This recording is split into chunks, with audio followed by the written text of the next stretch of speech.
Akala mo simpleng paghawi lang ng buhok? Hindi yan aksidente. Kumusta mga ka-diskarte chicks? Napansin mo na ba to? Kasama mo siya, nag-uusap kayo, tapos bigla niyang hihilahin o ihahawi yung buhok niya. Minsan paulit-ulit pa, akala mo normal lang. O baka iniisip mo, mainit lang siguro. O baka naiirita lang siya. Pero ka-diskarte chicks, real talk. Madalas hindi yan aksidente, lalo na kung Gen Z na babae. Mas expressive sila sa body language kaysa sa salita.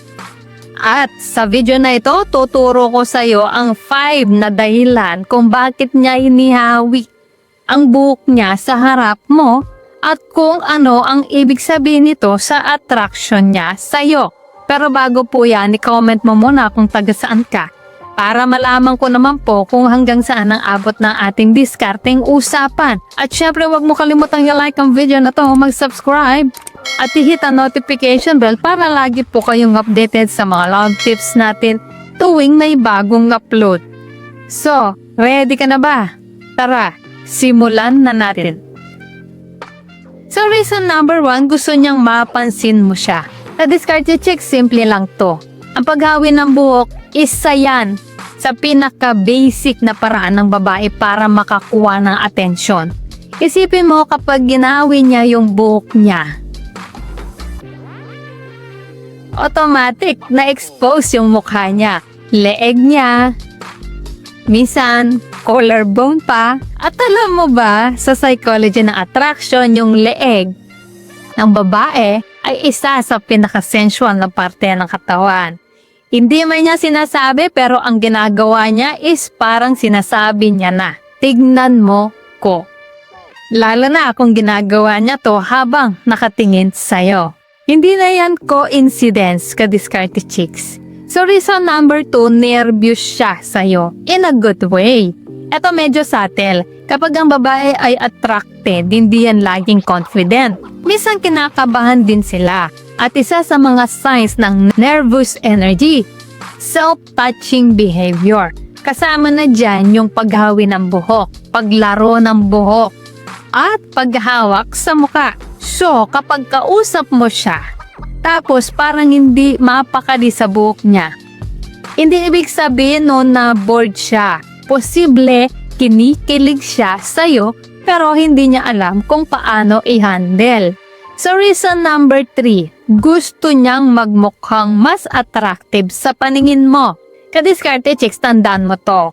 Ang babae, lalo na Gen Z, very aware yan sa itsura nila kapag ginawi niya ang buhok niya. Hindi lang basta galaw yun. Inaayos niya yung best angle niya para sa'yo. Parang sa camera lang yan.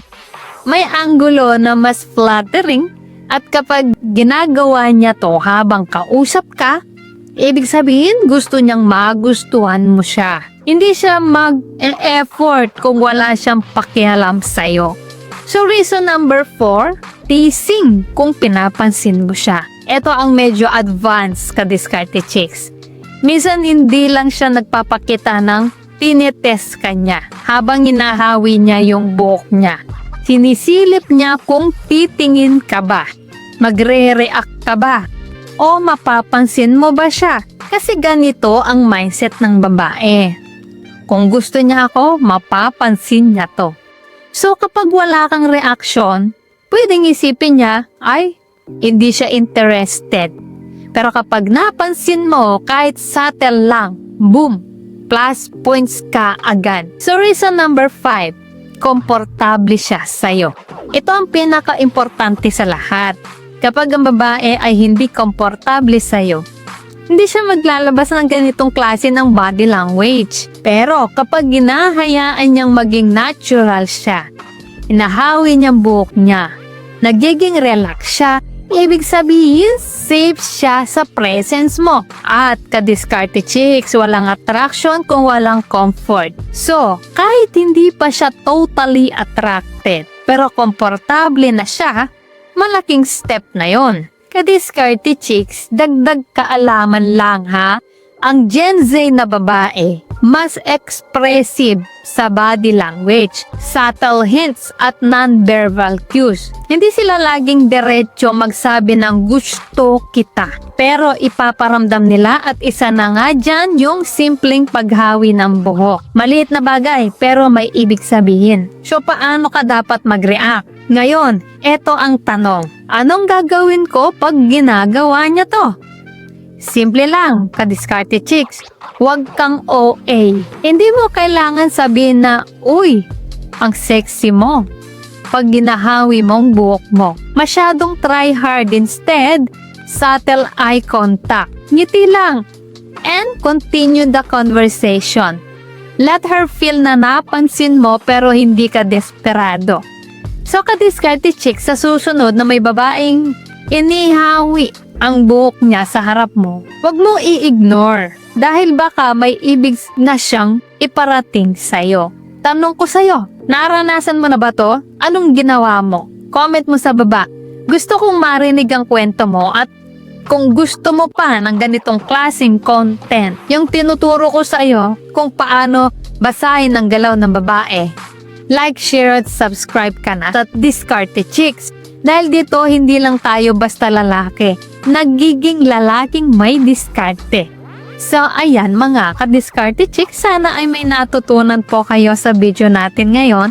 At syempre, bago po tayo matapos, shoutout muna sa ating mga masugid na taga-suporta at taga-panood na sina Froilan Iran, Jan Corbes from Leyte, Jun Francisco Tagalangam, San Pedro Laguna, Eman Okias, taga Quezon City, Philippines, Richard Amaga from Kawit, Cavite, Bong Mariano na Cagayan Valley, Alberto Kings, taga Bicol, Anthony Vener La Morena from Philadelphia, USA, Nel Miles Emmy from Ilocos Norte, Joseph Senior Rodriguez, taga Bulacan, Juanito Sabando ng Quezon Province, Kenneth Jonathan Ergina from Saudi Riyadh, Anthony Veher La Morena from Pennsylvania, USA at kay Severo Valdago ng Barangay Pangdan, Catbalogan City. Guys, maraming salamat po sa support at panonood mga ka-Diskarte Chicks. Dahil po sa inyo, patuloy at lalo po akong ginaganahan gumawa ng mga content na makakatulong at makakaaliw. At para naman po sa mga hindi pa nasa-shoutout, gusto mong ma-shoutout sa next video, i-comment lang ang hashtag ka-Diskarte Chicks at sabihin ko anong topic ang gusto mong pag-usapan natin next. Kung nagustuhan mo ang video na ito, ay huwag kalimutang mag-like, mag-subscribe at i-share ito. So guys, this is Diskarte Chicks, your love mentor na lagi nandito para sa mga diskarteng pag-ibig. Kita-kits sa next video. Maraming salamat sa panonood. Ingat kayo palagi. Let's spread love.